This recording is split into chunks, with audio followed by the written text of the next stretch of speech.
ॐ ज्ञानतिमिरन्धस्य घनञ्जनशलाकया चक्षुरुन्मिलितं येन तस्मै श्रीगुरवे नमः। नमामि विष्णुपादाय कृष्णप्रस्थाय भूतले श्रीमते भक्तिवेदान्तस्वामिनिति नाम्ने। नमस्ते सारस्वते देवे गौरवाणी प्रचारिणे निर्विशेषशून्यवादी पाश्चात्यदेशतारिणे। जय श्री कृष्ण चैतन्य प्रभो नित्यानंद श्री अद्वैत गदाधर शिवासादि गौरभक्तवृंद। हरे कृष्ण कृष्ण कृष्ण हरे हरे, हरे Ram Ram Ram Hare Hare. Reading from Prabhupāda-līlāmṛta. Let me share the screen. Volume 2, Chapter 47.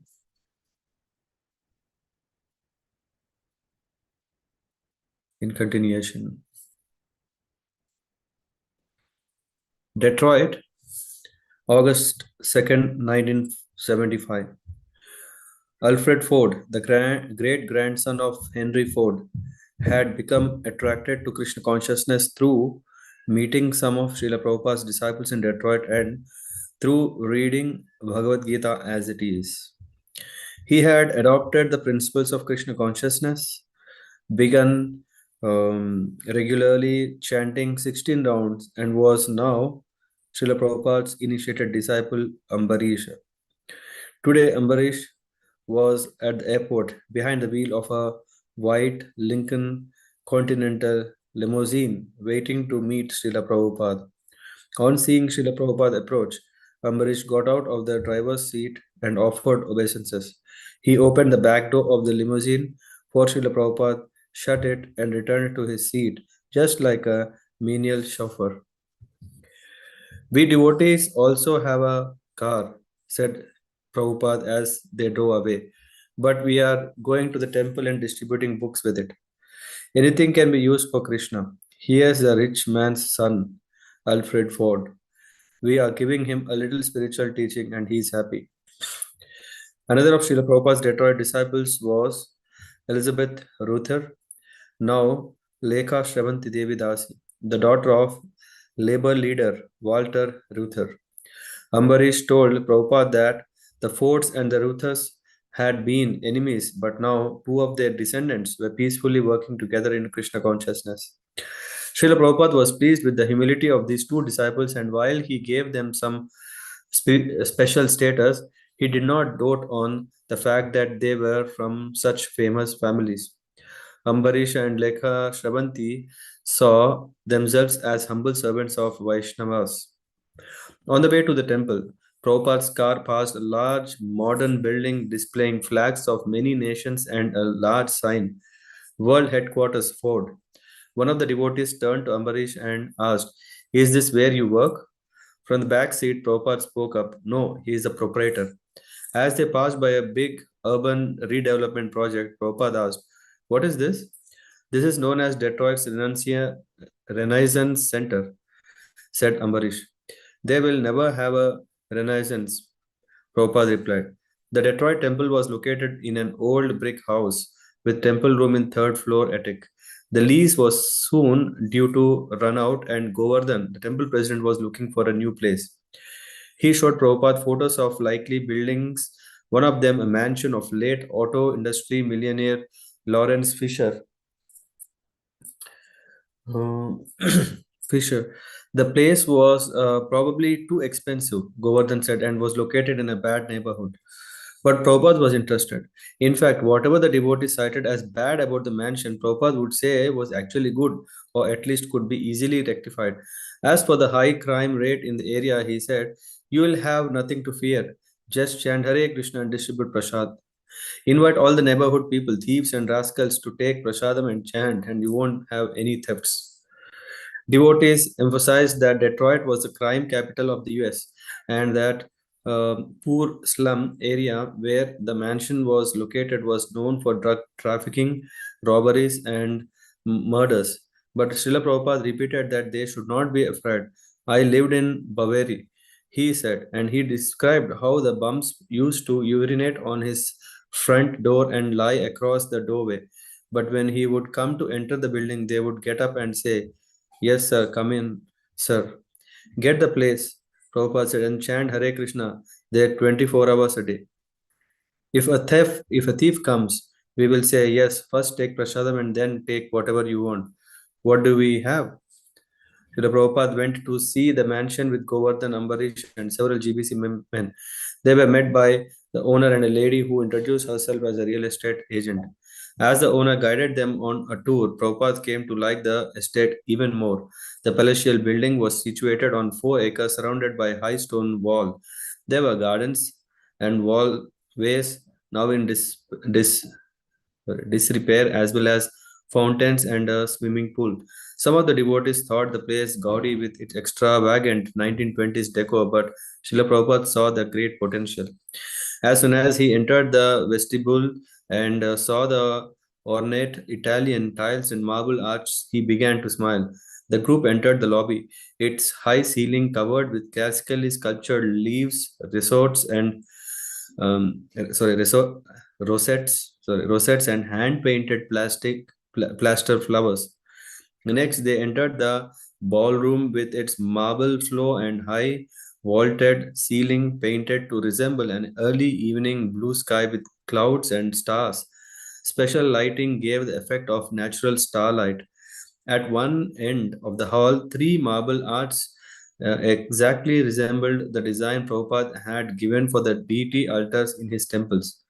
3 altars could be installed there, and the ballroom made into a temple with very little renovation. Prabhupada did not comment to the owners on the ballroom's suitability, but to the devotee it was obvious. The tour then proceeded to the boat well, an indoor water garage capable of holding several yachts. The boat well opened into a channel which opened into the nearby Detroit River. Prabhupada mentioned that the devotees could get a boat for their preaching.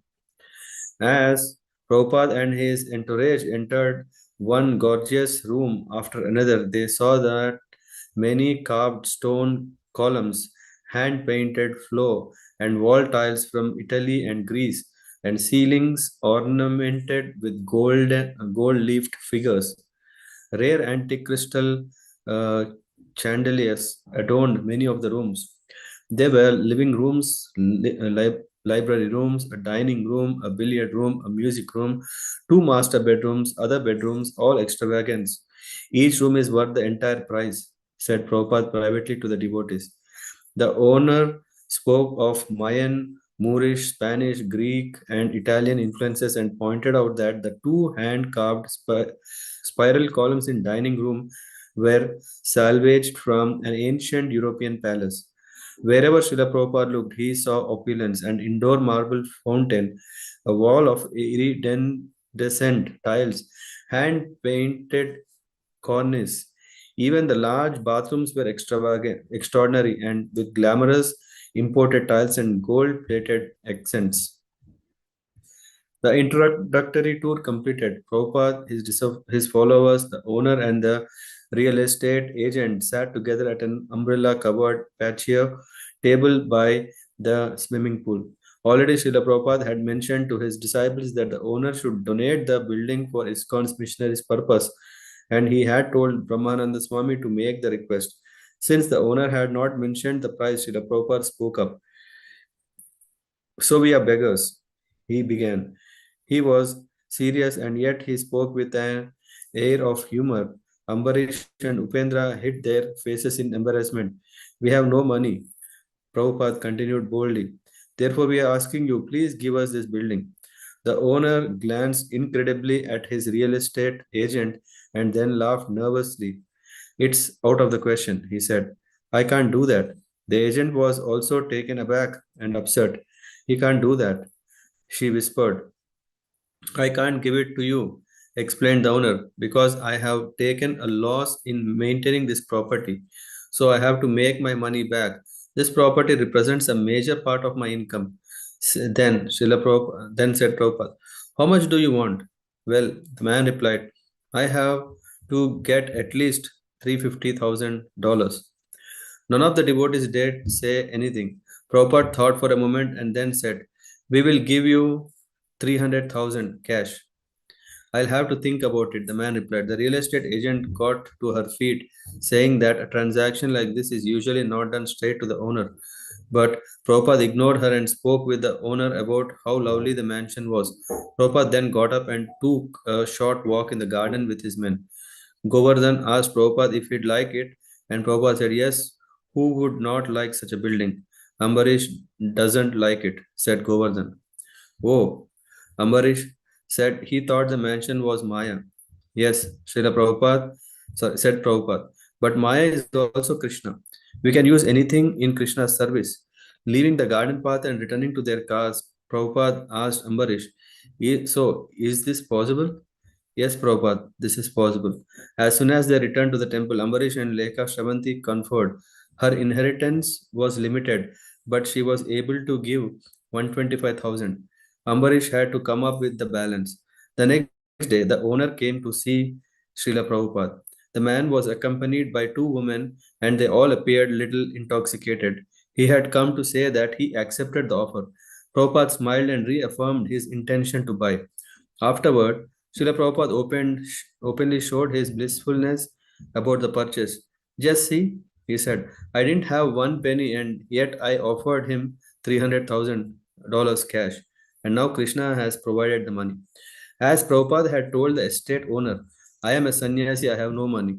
And after collecting 300,000 from his disciples, he still had no money. Within a few days, he left for Toronto, taking nothing for himself. Everything was Krishna's, to be used in Krishna's service. Toronto, August 7, 1975. Despite a severe toothache and swollen jaw, Srila Prabhupada continued with lectures, interviews, and his usual activities. He could not chew and took only pureed fruit. When asked if he would see a dentist, he told the devotees not to worry. He was used to difficulties.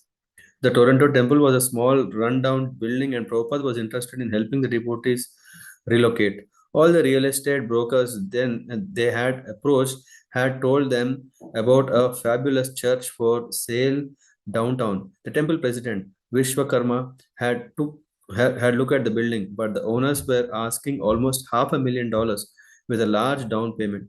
When Prabhupada went to see the church, he decided that somehow they must get it. If necessary, he could send the total BBT collection for 2 months as a loan to Toronto Temple. Prabhupada told them to offer 300,000 cash. But when Uttamashloka went, the church director rejected the offer, saying they had already rejected an offer for much more. Srila Prabhupada did not give up the idea of getting the church, however, and he mentioned it before a meeting of Indians. Near the end of the program, when the host begged Prabhupada to return again to bless them, Prabhupada took the opportunity to request all present to please help the devotees raise money to purchase the church. Once they had actually purchased it, he said he would return to Toronto. Many of the gentlemen present promised to help. Suddenly, Srila Prabhupada's North America tour was interrupted. A telegram from Tejas in New Delhi announced that if Prabhupada wanted an interview with Indira Gandhi, he would have to come at once. The telegram contained no details and his secretary had unable to reach the Delhi temple by phone. But Prabhupada didn't need to hear anything more. When an auspicious opportunity arose, he said a devotee should act at once. Rishikesh planned the trip so they could stop in Montreal overnight. From Montreal, they would fly to Paris, where Prabhupada could rest before going on to Delhi. As word of Prabhupada's imminent departure spread, several devotees in Toronto tried to see Prabhupada for last instructions about their projects. Rameshwar also phoned from Los Angeles, pressing Harikesh to ask Prabhupada a list of last-minute editorial questions regarding the fifth canto of Srimad Bhagavatam. The questions, however, concerning the Bhagavatam's explanation of structure of the universe, Prabhupada rejected as unintelligent. He ordered the BBT to simply print the books as they were. Not only was the prospect of meeting with Prime Minister Gandhi prompting Prabhupada's return to India, but so were his uncompleted projects, especially Hare Krishna land in Bombay. Brahmananda Swami said he thought Prabhupada had been looking for such a chance to end his Western tour and get back into personally managing the projects in India. Prabhupada had just dictated a letter to Shurabhi in Vrindavan, expressing disappointment that things could not get done without him. You are all simply writing letters to me. Without my personal presence, there you cannot do anything. Simply correspondent. Anyway, be careful. There is no underhanded dealing in this transaction, purchasing land. It is very much risky, so be careful. Please send me a regular report of Bombay construction. I am very much anxious and will be glad to receive your regular report. Devotees in Boston, New Vrindavan, and New York received the news of Prabhupada's sudden departure with shock. He would not be visiting their temples, and they felt the impact of the stark realization that Srila Prabhupada could leave them at any moment. He was not obliged to stay with them, and they should not take his presence for granted. They had his instructions. This was sufficient. Of course, important decisions still had to be made. In Boston, the devotees had expected Prabhupada to look at a new building with them, but based on his instruction, they could become responsible and carry out his will even in his absence. The devotees who had recently received Prabhupada in their temples realized how valuable had been those moments. The personal association they had had should be relished, remembered, and acted upon. The book distributors already knew that their work was most important to Prabhupada and that was sufficient. The press workers in Los Angeles weren't dependent on Prabhupada staying in America. They had their mission, 17 books in 2 months, and they were working day and night. Srila Prabhupada's travel in the US and Canada had been exactly in the mood of a wandering sannyasi, and he was showing his GBC men that they should not simply sit behind desks and manage but should travel and preach. Traveling, Prabhupada stressed, did not mean aimless wandering or pleasure seeking. While traveling, the preacher has had to do some substantial work for the Krishna Consciousness Society, and that also Srila Prabhupada had shown at the Dallas Gurukul, the Mississippi Farm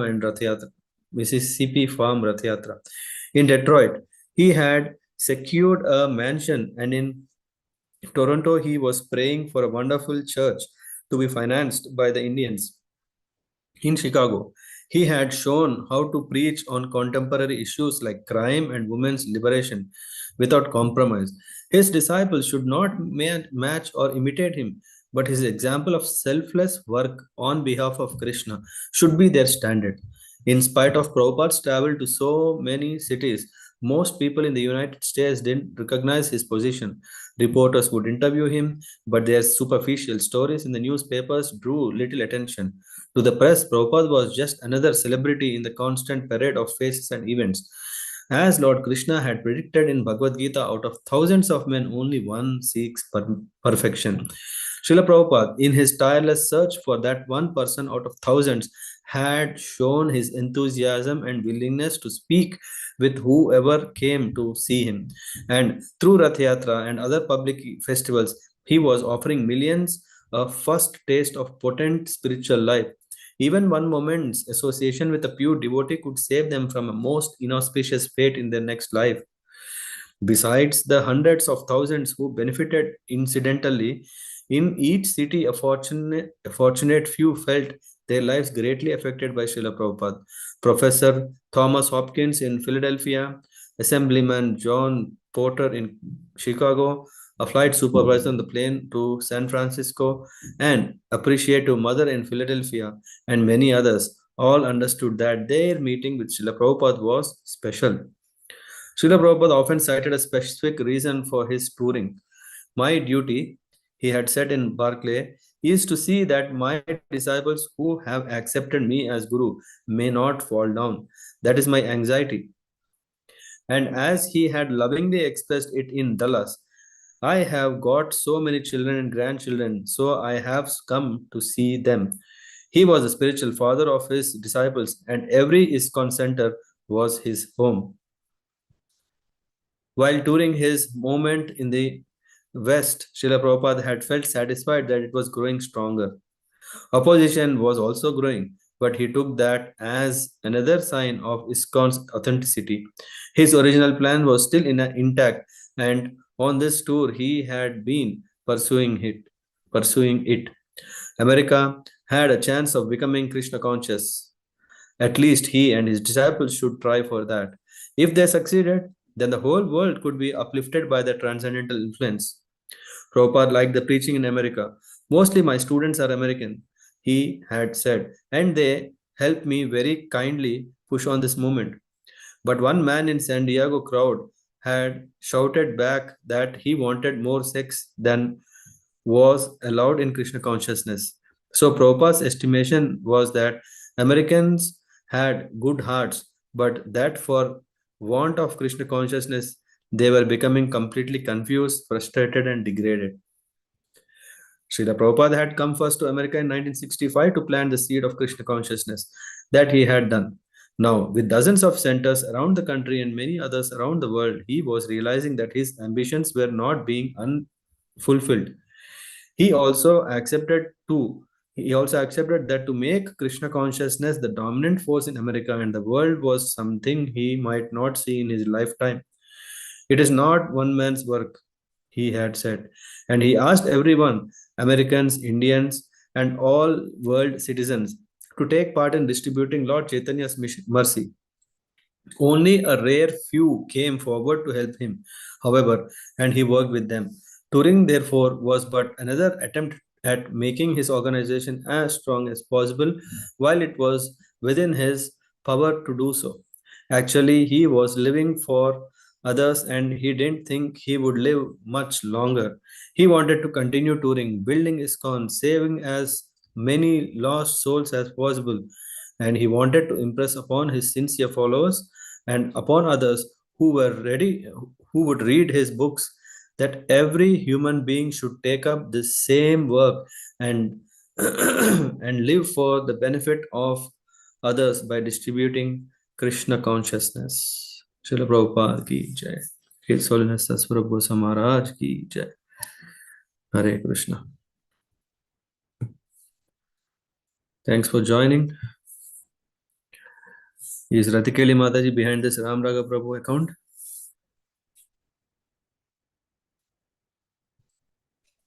Hare Krishna Prabhuji. Yeah. Yeah, Dhruv also. Dhruv is hearing. Okay. So there was this toothache. How are you feeling? Did you visit the? Yeah, I visited. It's only he's asked to continue for the next week also antibiotics. Okay. Mhm. Yeah, and after that, maybe after 2-3 weeks, he'll decide not to extract it. Okay. Yeah. Okay. How did you find today's session? Actually, I could join late only because we just hardly did some 5-10 minutes. Acha. Okay. Yeah, maybe I'll read it later before I go Okay. to. Okay. Yeah. What about others? Yeah. Thank you. Thank you, Prabhuji. Hare Krishna Prabhuji. Yes. Very nice. So we saw the techniques of dealing. And Prabhuji, so which temple it was talking about? Like 500 to 300 that he agreed? I think it was Dallas, right? In Detroit. I don't know which city it is. Okay. And the other church, the second property? Was that in Toronto or the? Toronto. Okay. I don't. I mean, Yeah, I think. I have to refer back again. Yeah. So. Okay. Nice. It is here. Yeah. 2 months as a loan to Toronto Temple. Yeah, it is in the Canada. So this was a $300,000 dollars. After this, there was one more church, na? I think maybe No, but actually this is not 300. After collecting 300, he still did not have money. No, this is about the other temple. See, there are two dealings, na? One is in the Yes. US, and this is about 300K. Yes, yeah. 300K was for that. So let's quickly And check. other one was half of million, na? The church. Yeah, that was owner, the Toronto. Okay, that was. Yeah. So this is in Detroit. Detroit, okay. Yeah. Yeah, nice. I think we should plan Is Detroit sometime. the capital of Chicago? I mean, I don't know. Yeah, maybe someone could say, but Detroit. or Michigan is, I think. Anyway, but important thing is that yeah, Detroit. We know it's a what do you call this? Detroit is a auto city, yeah, something like that. Yes, Rohit, it's the capital of manufacturing, auto manufacturing. I think Ford's capital is in headquarters in Detroit. Is in Detroit. Yeah. I Yeah. think Satish will be reading from ChatGPT. No, No, he's of course. he knows all kinds of cars, right? Where the cars go. It is tip of his hair. It's there. Yes. Okay. Okay, Prabhuji. Yeah, but it's very nice that now we in this part we can clearly see what is required. It's selfless commitment. In that selfless commitment, we may see our new adventures. Yeah, Prabhupada has already shown the adventures he has took. Mm. Sometimes, yeah. So here we can see that Prabhupada went just saying, "Hey, why don't you give for free?" Yeah, for the Western world, something like such a deal can be quite shocking. Huh? But Prabhupada, nevertheless, yeah, if he can save even €1 for Krishna, why not? So he did try, and then, yeah, if he wouldn't have done that, huh, the guy would have already asked, "Give me 500K," right? Yes, Prabhuji. Yeah. So always try to negotiate. Yeah, yeah. Another thing is also we see that uh, how to see positive side of everything. Yeah, that's very nice. We can see here all of us. We can look on what are the achievements that Prabhupada has made. It wouldn't have come if there was like okay, seeing only the negatives, right? Yeah. So when we are interested to please Krishna, then we are ready to keep aside our own hesitation, and not only that, we'll also start thinking more. How can we do? What can we do? All these things. So while the description was going on about this mansion, right? Come on, can we get such a thing now? For 300K? Not even 3000K we get. We won't get.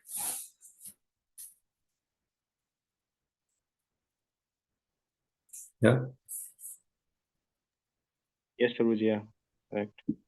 Yeah, sometimes me and Rupa, we were thinking, okay, Gauradesh, I mean, not this is now, I think 10 years back, we were thinking, hey, Gauradesh is very small now, or why, maybe if there is someone, if he has fields, land, and he is, yeah, not able to maintain, why can't we just grab the opportunity to buy, and then why don't we open up such a nice big, but yeah, in US, that's how we have big projects, big temples. We don't know what is possible in Germany, but I think yeah, if we have such a big plans and selfless, as Prabhupada was saying, like in the end, he didn't come with €1 or $1, and when he left, he didn't take any dollar with him. So I think for dreaming big, doing big, we don't really have to have a lot. We can actually start if Krishna is pleased with it, he will arrange everything. In the end, we are not taking anything for us. Yeah. Why not? Yes, Rohit, that sentence was very, deep, Rohit. He came with nothing and he left with to Toronto. Was very nice, Rohit. Yeah, but still achieved a big thing, right? Yes, absolutely. Absolutely. It's not the thing in the middle is very important. It's not like okay, he Yes, came, yes. he went with nothing. That's okay, normal deal. But in the middle, he made a yeah inconceivable, very Yes. unimaginable. Yes, Rohit. I think 300K, 350K that during that time would easily be around about $1 million now, Prabhuji. So Yeah, such yeah. a yes, Rohit. Yeah, yeah. There's so many rooms, and wherever we're reading, it's all about marbles and stones and all. It's very, very luxurious. I don't know who was living there, but yeah, yeah, might be that he was making the best of the times. He earned a lot. Uh, Let's see if something comes up like that in Germany. We never know.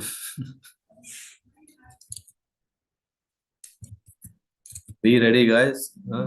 Yes, Prabhuji. Anything can happen in SN anytime. Anything can happen in SN. Prabhuji, always you are behind me, Prabhuji. Yeah. Anyone want to share? Ajay Prabhu or Prabhupāda-līlāmṛta ji, Deennath Prabhu. Hare Krishna, Prabhuji. Hare Krishna. I think in this chapter, I think that one statement which I want to remember is use Maya also in the service of Krishna. No, don't search for her. Yeah. Because we are quite often easily attracted. So, so No, that's a very nice point. Yeah. yeah. Sometimes devotees, they say, hey, Prabhupada has done great adventures. Let me also go and let's preach in the red light area. And, no, let's not go find where is the Maya, because we know, oh, Maya is very strong these places. Let me play with that. So we have to be, if we have to deal with Maya, let's put it in Krishna's hand. So that way we are. Yes, Prabhuji. Nice point. Gaur Bhagwan Prabhu. And Dwaraka Vasini Mataji. I mean, two have joined. Yeah. Yes, Prabhuji, Hare Krishna. Yes, Prabhuji, I am looking forward to meeting with Indira Gandhi. I don't know. Did it happen? I don't. I don't know. Maybe in the next chapter it will come, or We can check, but I didn't never heard that he did meet. As far as I don't know. Let's see what is at home in India. Let's see Indira. There are 4 occasions. Okay, something. Let's see what is there.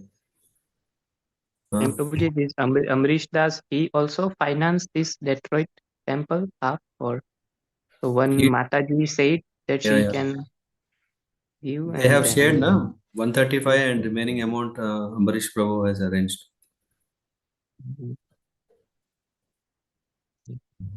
So yes, we let's will see. see in the YouTube the temple. Maybe we can have a Yeah, look. so at least in this chapter, it's pretty straight. Yeah, so chapter is still longer, but he says America has the money, so this is cooperation between blind man and layman. It will make good relations between India and America. The next chance I have for meeting with Indira Gandhi, I shall inform her about how much foreign exchange we are sending. I don't know. There maybe the first deal had happened. Let's see tomorrow, next week. Mhm. This is Prabhuji 19 which year? 1970 or 71 or 77, no? We are 77 or 70. Yeah, 77 as far as I remember. Let's also check that. 75. 5. Mhm. Yeah. So here, you know what has happened? At 9:15 in morning, Srila Prabhupada and several of his leading disciples arrived at Prime Minister's home, where they were confronted by formidable security check. 2 days before, the Prime Minister of Bangladesh had been assassinated, and Mrs. Gandhi was rumored to be next.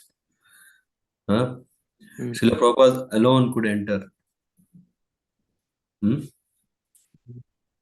So, indeed, which carried him Prime Minister's front door. So, indeed, I think Prabhupada could meet.